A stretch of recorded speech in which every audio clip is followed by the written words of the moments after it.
with that, happy to. Thank you, Jason. Jason, we can see the economic logic embedded in the president's program of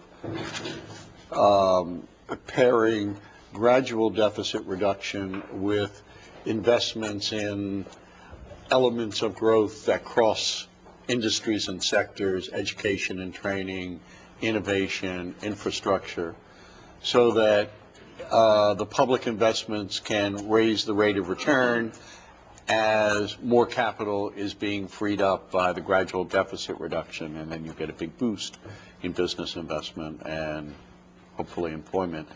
We can recognize it because it's much like the Clinton program.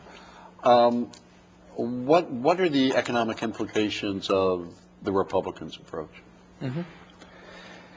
You don't have a complete approach right now, but the concern you'd have is you wouldn't want a plan that is starving future investment, that is reducing investments in education, reducing investments in innovation, not moving forward on innovation.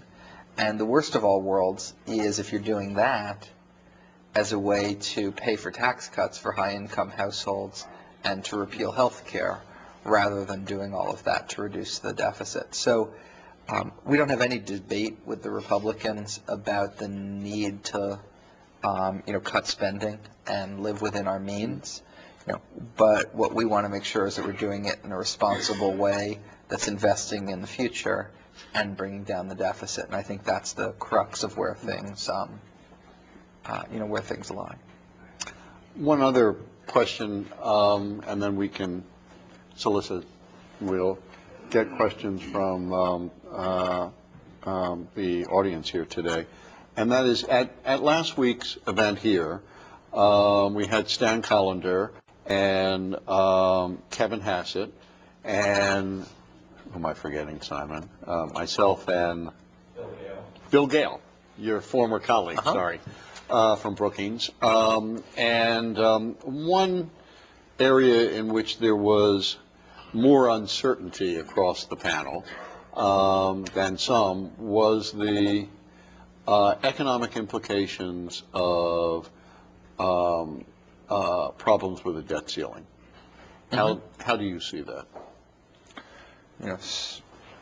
We fully expect the debt ceiling to be raised. It's something that congressional leaders from both chambers, from both parties have said, that the president, is obviously,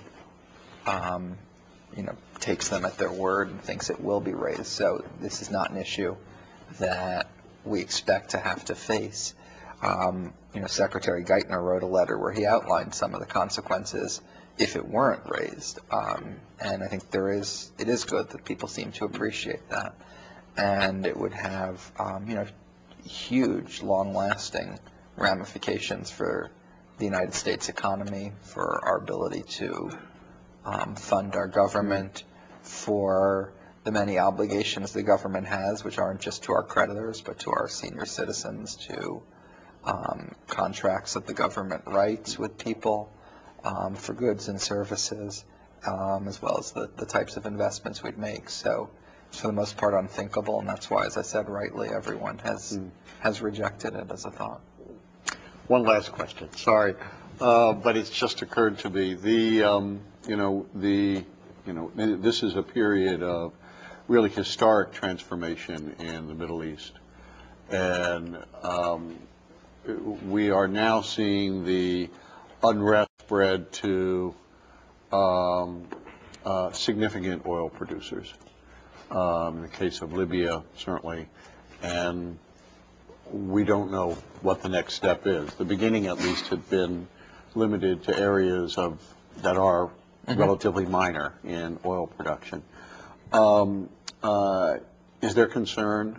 How great is your concern about the impact of these events on oil prices and the impact of oil prices on the American recovery?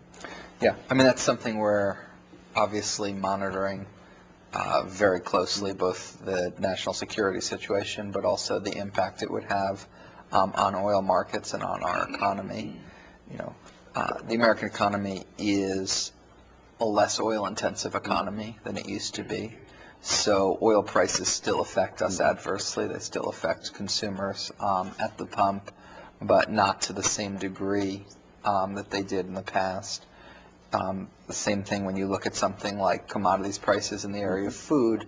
American consumers are not completely insulated and do bear some of the brunt of those commodity price changes, but a lot of the cost of food in a country like the United States is the wholesale distribution, the retail distribution, the packaging, the manufacture, a whole bunch of things which aren't affected by global prices. So it's something we're monitoring. It's something that shouldn't be the type of event that throws the American economy off track in a significant way. But certainly commodity price increases do increase the challenges consumers are facing, just as the economy is trying to really get off the ground and grow. Jason may not say it, but I will say that certainly the risk of that is another reason to be very wary of Republican attempts to slash spending in the current year. You don't have to comment on that. Why don't we take some questions from